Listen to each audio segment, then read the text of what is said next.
to Thrilling Tales of Adventure. I'm Martel, reading Captain Blood by Raphael Sabatini. Chapter 11. Filial Piety.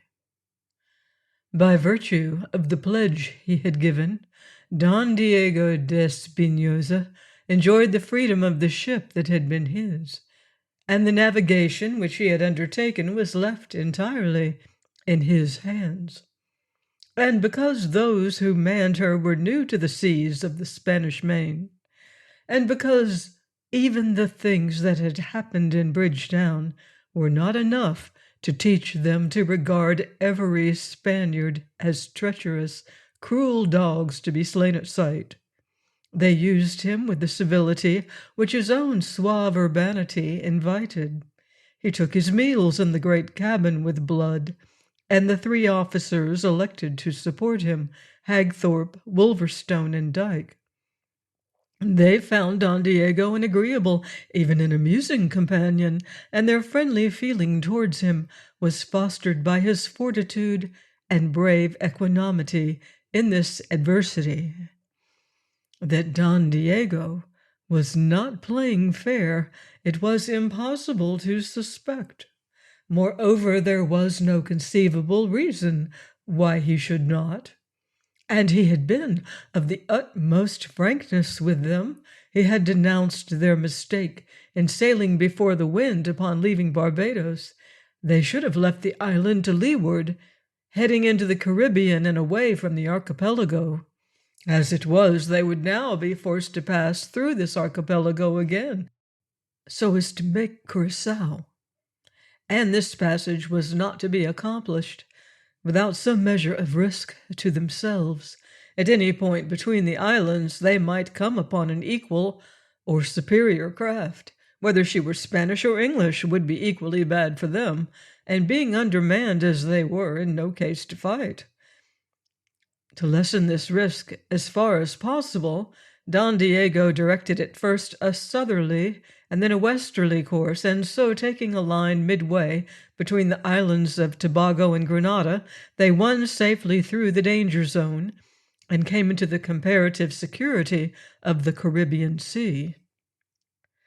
"If this wind holds," he told them that night at supper, after he had announced to them their position, "we should reach Curacao inside 3 days." For 3 days the wind held. Indeed, it freshened a little on the second, and yet when the third night descended upon them, they had still made no landfall.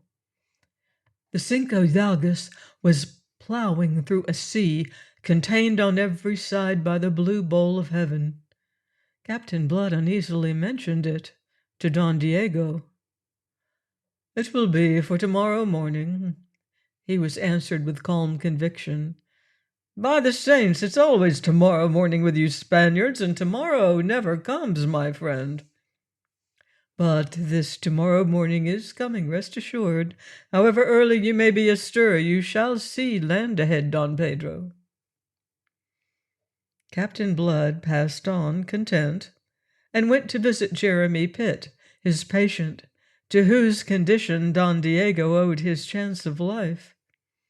For 24 hours now the fever had left the sufferer, and under Peter Blood's dressing his lacerated back was beginning to heal satisfactorily. So far indeed was he recovered that he complained of his confinement, of the heat in his cabin. To indulge him, Captain Blood consented that he should take the air on deck, and so as the last of the daylight was fading from the sky, Jeremy Pitt came forth upon the captain's arm. Seated on the hatch combings, the Somersetshire lad gratefully filled his lungs with the cool night air, and professed himself revived thereby. Then, with a seaman's instinct, his eyes wandered to the darkening vault of heaven, spangled already with a myriad golden points of light. Awhile he scanned it idly, vacantly. Then his attention became sharply fixed. He looked round and up at Captain Blood, who stood beside him. "Do you know anything of astronomy, Peter?" quoth he. Astronomy, is it? Faith now, I couldn't tell the belt of Orion from the girdle of Venus. Ah, and I suppose all the others of this lubberly crew share your ignorance. It would be more amiable of you to suppose that they exceed it. Jeremy pointed ahead to a spot of light in the heavens over the starboard bow. That is the North Star, said he. Is it now? Glory be. I wonder you can pick it out from the rest. And the North Star ahead, almost over your starboard bow, means that we're steering a course north-northwest, or maybe north by west, for I doubt if we are standing more than 10 degrees westward. And why shouldn't we? Wondered Captain Blood. You told me, didn't you, that we came west of the archipelago between Tobago and Grenada, steering for Curacao. If that were our present course, we should have a North Star abeam out yonder. On the instant, Mr. Blood shed his laziness. He stiffened with apprehension, and was about to speak, when a shaft of light clove the gloom above their heads, coming from the door of the poop cabin, which had just been opened. It closed again, and presently there was a step on the companion. Don Diego was approaching. Captain Blood's fingers pressed Jerry's shoulder with significance. Then he called the Don, and spoke to him in English, as had become his custom when others were present. "Will you settle this slight dispute for us, Don Diego?" said he lightly. "We are arguing, Mr. Pitt and I, as to which is the North Star." "So?" The Spaniard's tone was easy. There was almost a suggestion that laughter lurked behind it, and the reason for this was yielded by his next sentence. "But you tell me, Mr. Pitt, he is your navigant?" "For lack of a better," laughed the captain, good-humoredly contemptuous, "and now I'm ready to wager him 100 pieces of 8 that that is the North Star." And he flung out an arm towards a point of light in the heavens straight abeam. He afterwards told Pitt that had Don Diego confirmed him, he would have run him through upon that instant. Far from that, however, the Spaniard freely expressed his scorn. "You have the assurance that is of ignorance, Don Pedro, and you lose. The North Star is this one," and he indicated it. "You are sure? But, my dear Don Pedro," the Spaniard's tone was one of amused protest. "But is it possible? Did I mistake? Besides, is there not the compass? Come to the binnacle and see there what course we make." His utter frankness, and the easy manner of one who has nothing to conceal, resolved at once the doubt that had leapt so suddenly in the mind of Captain Blood. Pitt was satisfied less easily. "In that case, Don Diego, will you tell me, since Curacao is our destination, why our course is what it is?" Again there was no faintest hesitation on Don Diego's part. "You have reason to ask," said he, and sighed. "I had hoped it would not be. Observe, I have been careless. Oh, of a carelessness very culpable. I neglect observation always. It is my way. I make too sure. I count too much on dead reckoning, and so today I find when at last I take out the quadrant that we do come by a half-degree too much south, so that Curacao is now almost due north. That is what caused the delay, but we will be there tomorrow." The explanation, so completely satisfactory, and so readily and candidly forthcoming, left no room for further doubt that Don Diego should have been false to his parole. And when presently Don Diego had withdrawn again, Captain Blood confessed to Pitt that it was absurd to have suspected him. Whatever his antecedents, he had proved his quality when he announced himself ready to die sooner than enter into any undertaking that could hurt his honor or his country. New to the seas of the Spanish Main, and to the ways of the adventurers who sailed it, Captain Blood still entertained illusions, but the next dawn was to shatter them rudely and forever. Coming on deck before the sun was up, he saw land ahead, as the Spaniard had promised them last night. Some 10 miles ahead it lay, a long coastline filling the horizon east and west, with a massive headland jutting forward straight before them. Staring at it, he frowned. He had not conceived that Curacao was of such considerable dimensions. Indeed, this looked less like an island than the main itself. Beating out a weather against the gentle landward breeze, he beheld a great ship on their starboard bow, that he conceived to be some 3 or 4 miles off, and, as well as he could judge her at that distance, of a tonnage equal, if not superior, to their own. Even as he watched her, she altered her course, and going about came heading towards them close-hauled.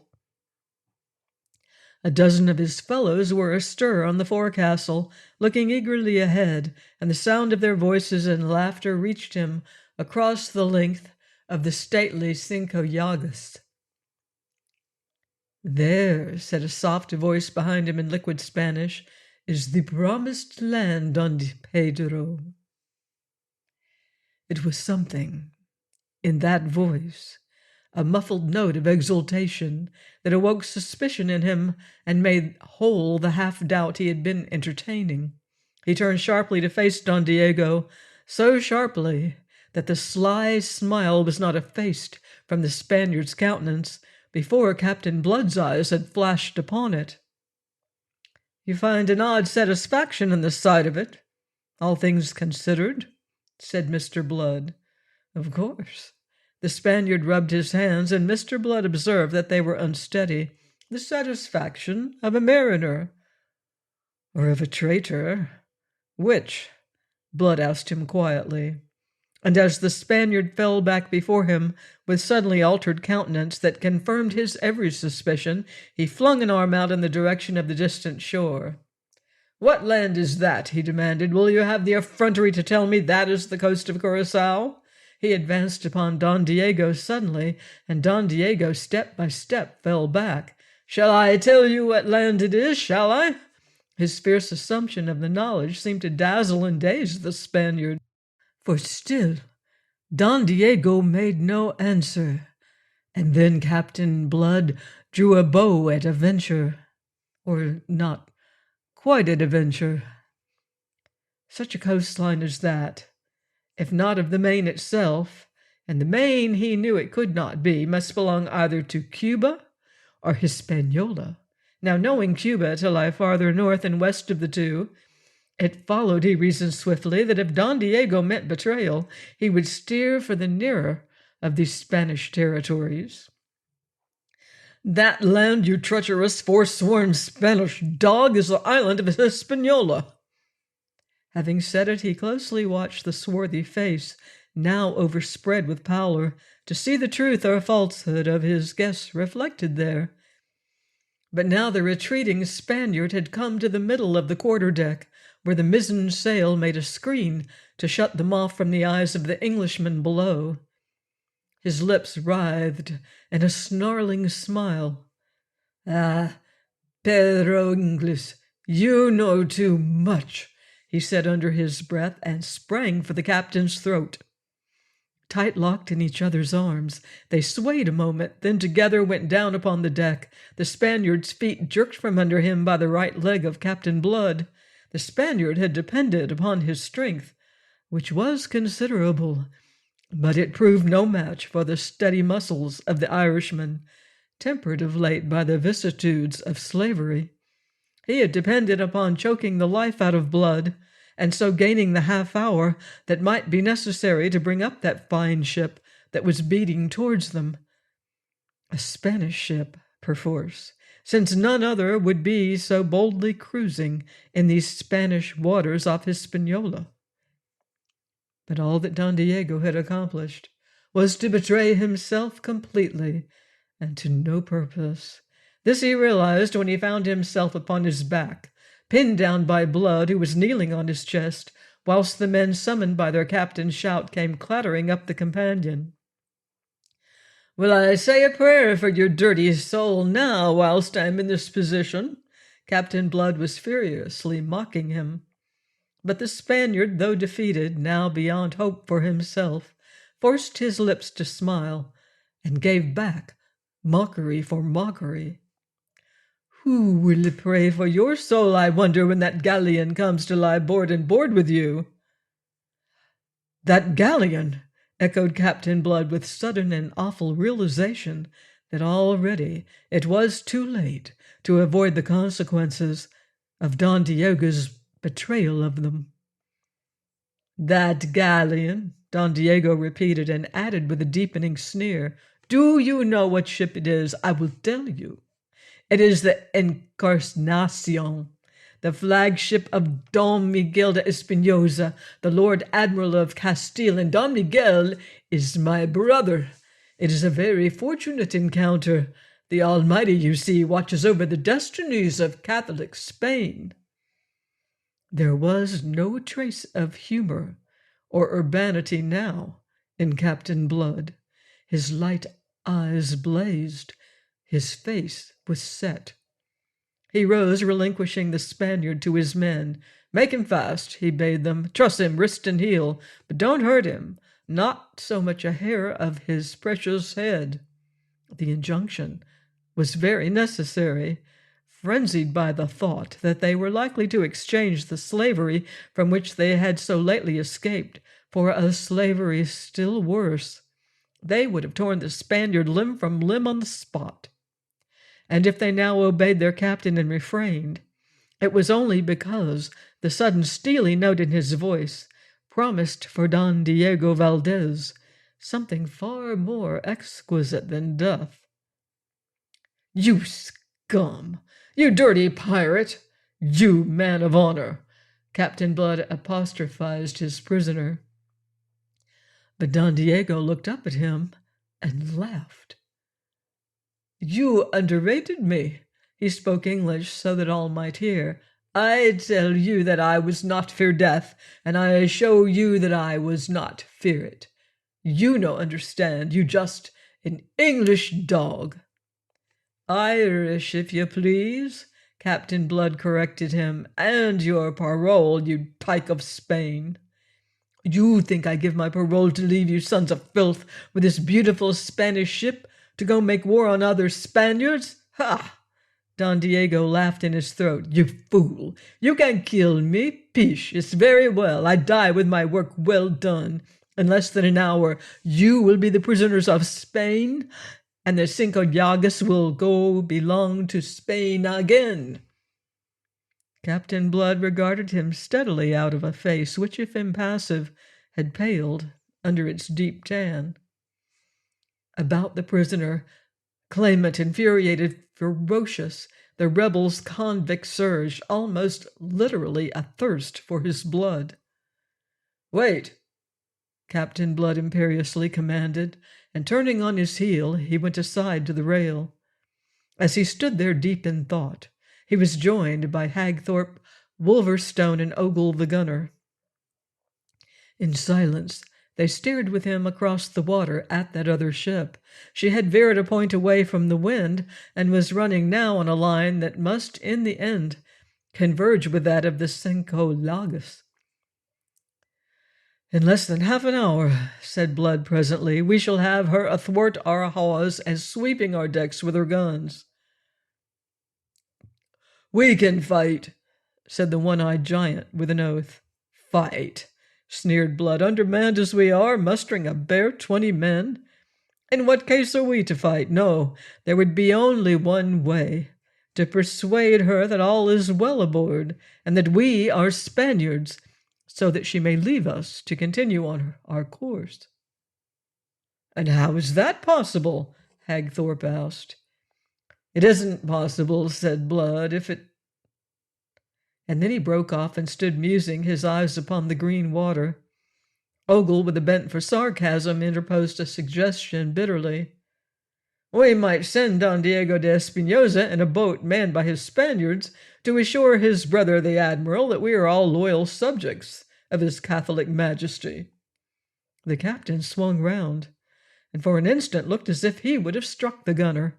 Then his expression changed. The light of inspiration was in his glance. "Bedad, you've said it. He doesn't fear death, this damned pirate, but his son may take a different view.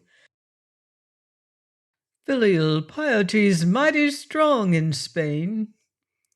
He swung on his heel abruptly and strode back to the knot of men about his prisoner. "Here," he shouted to them, "bring him below." And he led the way down to the waist, and thence by the booby hatch to the gloom of the 'tween decks, where the air was rank with the smell of tar and spun yarn. Going aft, he threw open the door of the spacious wardroom, and went in, followed by a dozen of the hands with the pinioned Spaniard. Every man aboard would have followed him but for his sharp command to some of them to remain on deck with Hagthorpe. In the wardroom, the 3 stern chasers were in position, loaded, their muzzles thrusting through the open ports, precisely as the Spanish gunners had left them. "Here, Ogle, is work for you," said Blood, and as the burly gunner came thrusting forward through the little throng of gaping men, Blood pointed to the middle chaser. "Have that gun hauled back," he ordered. When this was done, Blood beckoned those who held Don Diego. "Lash him across the mouth of it," he bade them, and whilst assisted by another 2, they made haste to obey. He turned to the others. "To the roundhouse, some of you, and fetch the Spanish prisoners, and you, Dyke, go up and bid them set the flag of Spain aloft." Don Diego, with his body stretched in an arc across the cannon's mouth, legs and arms lashed to the carriage on either side of it, eyeballs rolling in his head, glared maniacally at Captain Blood. A man may not fear to die, and yet be appalled by the form in which death comes to him. From frothing lips he hurled blasphemies and insults at his tormentor. "Foul barbarian, inhuman savage, accursed heretic, will it not content you to kill me in some Christian fashion?" Captain Blood vouchsafed him with a malignant smile before he turned to meet the 15 manacled Spanish prisoners who were thrust into his presence. Approaching, they had heard Don Diego's outcries, and at close quarters now they beheld with horror-stricken eyes his plight. From amongst them a comely olive-skinned stripling, distinguished in bearing and apparel from his companions, started forward with an anguished cry of "Father!"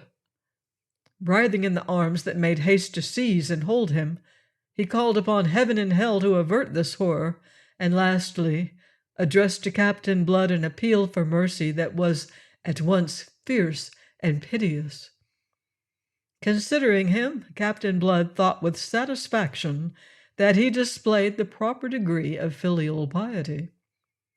He afterwards confessed that for a moment he was in danger of weakening, that for a moment his mind rebelled against the pitiless thing it had planned. But to correct the sentiment, he evoked a memory of what these Spaniards had performed in Bridgetown. Again he saw the white face of that child, Mary Trail, as she fled in horror before the jeering ruffian whom he had slain. And other things, even more unspeakable, seen on that dreadful evening, rose now before the eyes of his memory to stiffen his faltering purpose. The Spaniards had shown themselves without mercy or sentiment or decency of any kind. Stuffed with religion, they were without a spark of that Christianity, the symbol of which was mounted on the mainmast of the approaching ship. A moment ago, this cruel, vicious Don Diego had insulted the Almighty by his assumption that he kept a specially benevolent watch over the destinies of Catholic Spain. Don Diego should be taught his error. Recovering the cynicism in which he had approached his task, the cynicism essential to its proper performance, he commanded Ogle to kindle a match and remove the leaden apron from the touch-hole of the gun that bore Don Diego.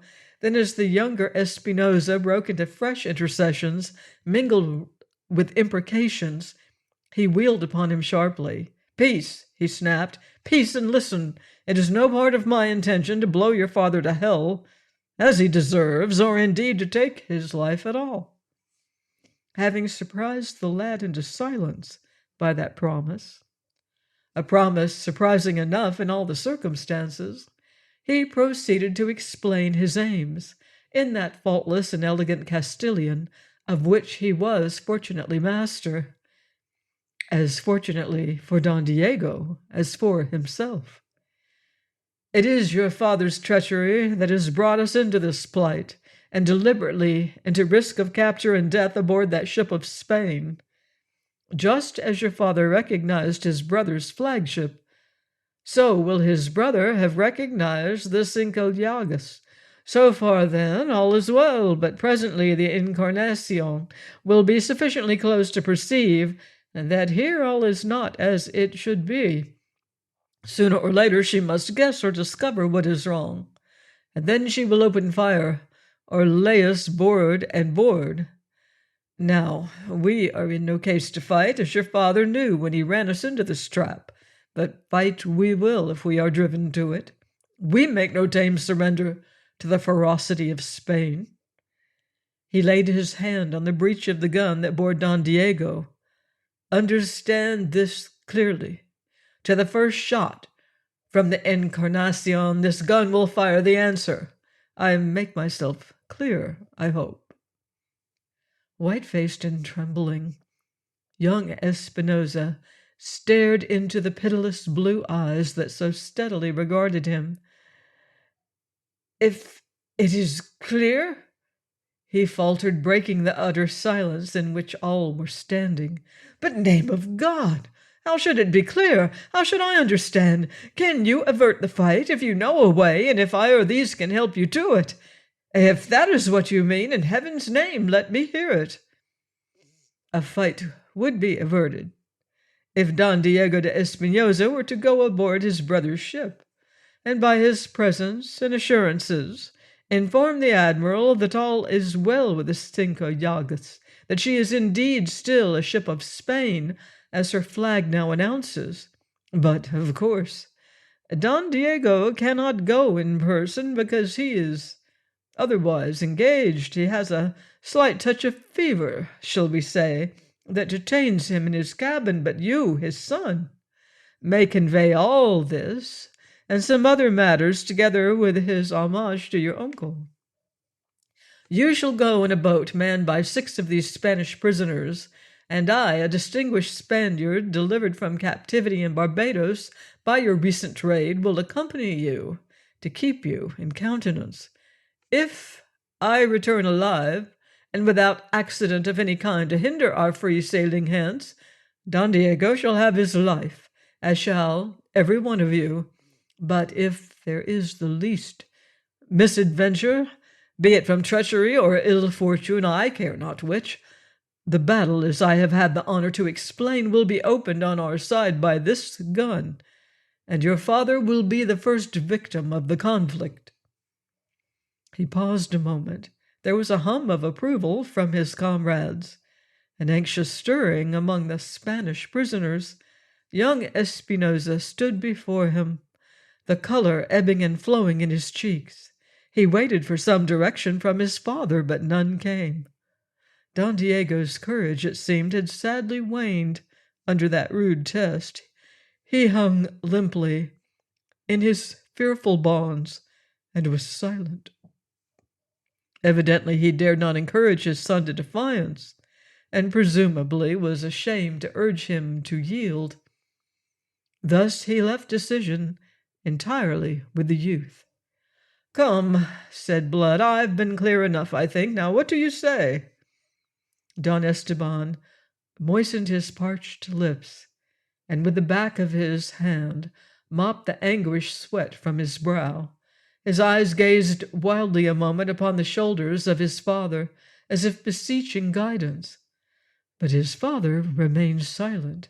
Something like a sob escaped the boy. I accept," he answered at last, and swung to the Spaniards. "And you will accept too," he insisted passionately, "for Don Diego's sake and for your own, for all our sakes. If you do not, this man will butcher us all without mercy." Since he yielded, and their leader himself counseled no resistance. Why should they encompass their own destruction by a gesture of futile heroism? They answered without much hesitation that they would do as was required of them. Blood turned and advanced to Don Diego. I'm sorry to inconvenience you in this fashion, but for a second he checked and frowned, as his eyes intently observed the prisoner. Then, after that scarcely perceptible pause, he continued, "But I do not think that you have anything beyond this inconvenience to apprehend, and you may depend upon me to shorten it as far as possible." Don Diego made him no answer. Peter Blood waited a moment, observing him. Then he bowed and stepped back. Please join me next time for another exciting chapter of Captain Blood by Raphael Sabatini, here on Thrilling Tales of Adventure.